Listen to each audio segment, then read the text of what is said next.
రామావతారము. శ్రీ మహావిష్ణువు ద్వారపాలకులు జయ విజయులను భూలోకంలో పుట్టమని శనక సనందనాది మునులు శపించగా, వారు మొదటి జన్మలో హిరణ్యకశపుడు హిరణ్యాక్షులుగా, రెండవ జన్మలో రావణ కుంభకర్ణులుగా జన్మించారు. వారు ఎన్నో రాక్షస కృత్యాలు చేస్తూ ఋషులను సజ్జనులను భగవద్భక్తులను ఎంతో పీడించుచుండిరి. వారిని సంహరించుటకి శ్రీహరి రామావతారం దాల్చాడు. త్రేతాయుగమున సూర్యవంశానికి చెందిన దశరథుడనే మహారాజు కోసల దేశాన్ని పరిపాలిస్తూ ఉండేవాడు. కోసల దేశానికి రాజధాని అయోధ్య నగరము. దశరథునకు కౌసల్య, సుమిత్ర, కైకేయి అనే ముగ్గురు భార్యలు కలరు. కానీ దశరథునకు చాలా కాలము వరకు సంతానము కలగలేదు. పుత్ర కామేష్టి యజ్ఞము చేసిన తరువాత కౌసల్యకు రాముడు, కైకేయికి భరతుడు, సుమిత్రకు లక్ష్మణ శత్రుఘ్నులు జన్మించారు. రామ లక్ష్మణులిద్దరూ చాలా అన్యోన్యంగా ఉండేవారు. లక్ష్మణుడు రాముణ్ణి వదిలిపెట్టి ఉండేవాడు కాదు. వీరిద్దరూ విశ్వామిత్ర మహర్షి అనుగ్రహం వలన అనేక మహిమలు గల అస్త్రములను పొంది దుర్మార్గులైన రాక్షసులను అనేక మందిని వధించారు. మిథిలా నగరాన్ని పరిపాలించే జనక మహారాజు ప్రకటించిన స్వయంవరంలో రాముడు శివధనుసును విరిచి జనకుని కూతురు సీతను పరిణయమాడాడు.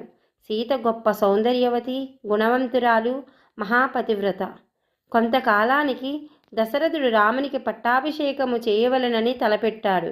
కానీ అతని చిన్న భార్య అయిన కైకేయి ఆమె చెలికత్తె మందర ప్రోత్సాహంతో రామునికి రాజ్యం ఇవ్వద్దని, తన కుమారుడైన భరతుణ్ణి రాజుగా చేయమని దశరథుణ్ణి కోరింది. అదే కాకుండా రాముణ్ణి 14 సంవత్సరములు అడవికి పంపవలనని కూడా ఆజ్ఞాపించింది. తన పినతల్లి కోరికపై శ్రీరాముడు అయోధ్య నగరాన్ని వీడి వనవాసానికి బయలుదేరుచుండగా అతనితో అతని భార్య సీత, తమ్ముడు లక్ష్మణుడు కూడా వెళ్ళారు. వారు ముగ్గురు అడవిలో ఒక పర్ణశాల నిర్మించుకుని పండ్లు దుంపులు తింటూ కాలం గడుపుతున్నారు. ఇట్లు కొంతకాలమైన తరువాత లంకాధిపతి అయిన రావణుని చెల్లెలు శూర్పణఖ అనే రాక్షసి రాముని అందము చూసి అతన్ని మోహించి అందమైన యువతిగా మారి తనను పెళ్లాడమని రాముణ్ణి కోరింది. రాముడు ఆమెను లక్ష్మణుని వద్దకు పంపగా లక్ష్మణుడు కోపించి శూర్పణఖ ముక్కు చెవులు కోశాడు. శూర్పణఖ తనకు జరిగిన అవమానము గురించి తన అన్నగారికి మొరపెట్టుకుంది. అప్పటికే రావణాసురుడు శివుని గూర్చి గొప్ప తపస్సు చేసి అనేక వరములు పొంది అధిక బలవంతుడై ఉన్నాడు. రావణునికి 2 తమ్ముళ్ళు. మొదటివాడు కుంభకర్ణుడు. కుంభకర్ణుడు అతి బలవంతుడు. 6 నెలలు మెలకువగా ఉండి 6 నెలలు పూర్తిగా నిద్రపోయేవాడు. రెండవవాడు విభీషణుడు. ఇతడు చాలా సన్మార్గుడు. 2 అన్నదమ్ములు అన్నగారైన రావణుని చెప్పు చేతల్లో ఉండేవారు.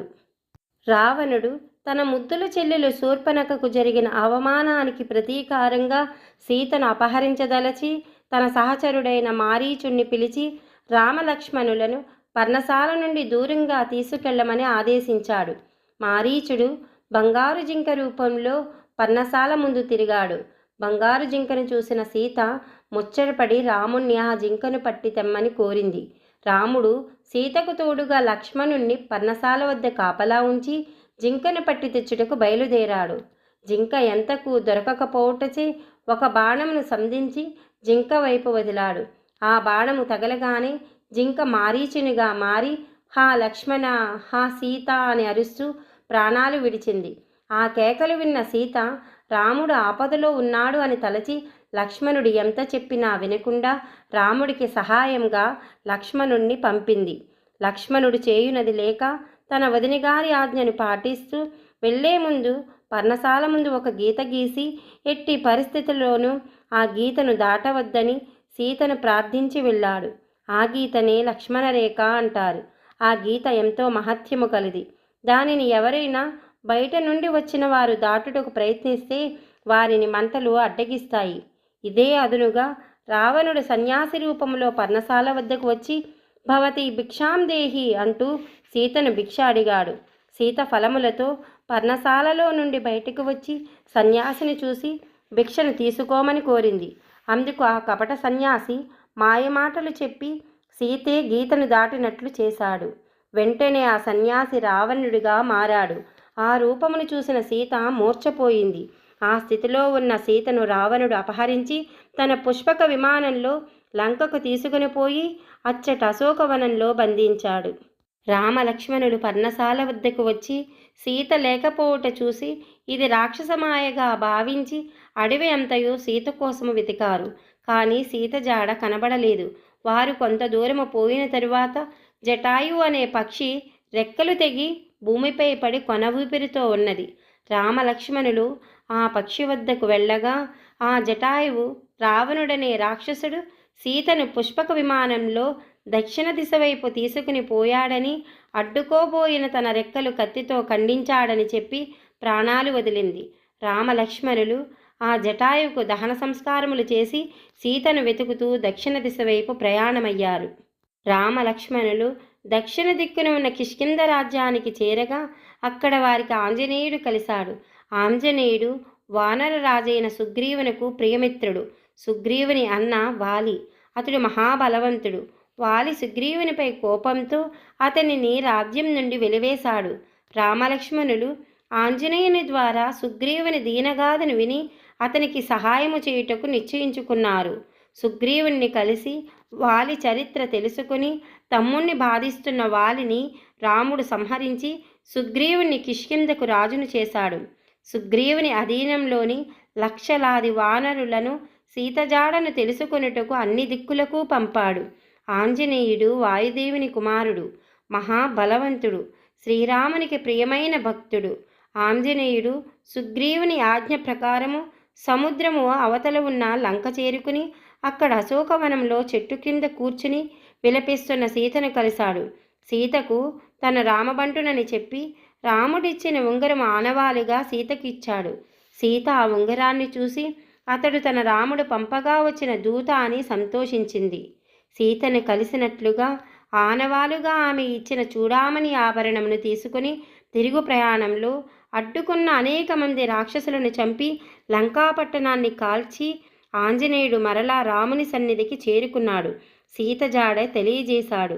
రామలక్ష్మణులు సుగ్రీవుని వానర సైన్య సహాయంతో సముద్రముపై వారధి నిర్మించి లంకను చేరుకున్నారు. రావణుని తమ్ముడైన విభీషణుడు మహాసాధ్వి అయిన సీతను తిరిగి రామునికి అప్పగించి అతన్ని క్షమాపణ చెప్పుకోమని రావణుని కోరగా రావణుడు కోపోద్రిక్తుడై విభీషణుణ్ణి లంకారాజ్యము నుండి బహిష్కరించాడు. విభీషణుడు రాముని చేరి శరణు కోరాడు. రాముడు అతనిపై జాలిపడి రావణుణ్ణి సంహరించి విభీషణుని లంకారాజ్యమునకు రాజును చేసేదనని వాగ్దానము చేశాడు. లంకలో జరిగిన ఘోర యుద్ధంలో రామలక్ష్మణులు రాక్షస బలగాన్ని అందరినీ సంహరించారు. తరువాత రావణులు గొప్ప యుద్ధము చేసి చివరకు రాముని చేతిలో రావణుడు సంహరించబడ్డాడు. ఆ విధంగా త్రేతాయుగములో రెండవ జన్మలో రావణ కుంభకర్ణులుగా జన్మించిన జయ విజయులు శ్రీ మహావిష్ణువు అవతారమైన రాముని చేతిలో మరణము పొందారు. రావణ సంహారానంతరం రాముడు సీతను చెర నుండి విడిపించి లంకారాజ్యమునకు విభీషణుణ్ణి రాజుగా చేశాడు. సీతారామ లక్ష్మణులు ఆంజనేయునితో పుష్పక విమానంలో అయోధ్య చేరుకునిరి. 14 సంవత్సరములు వనవాసము చేసి వచ్చిన తన అన్నగారైన రామునికి భరతుడు కోసల రాజ్యమును అప్పగించాడు. శ్రీరాముడు అయోధ్య నగరానికి రాజుగా పట్టాభిషిక్తుడై ప్రజలను కన్నబిడ్డల వలె పరిపాలించాడు. రాముని పాలనలో ప్రజలందరూ సుఖ సంతోషాలతో సుసంపన్నులై జీవించి తరించారు. అదే రామరాజ్యము.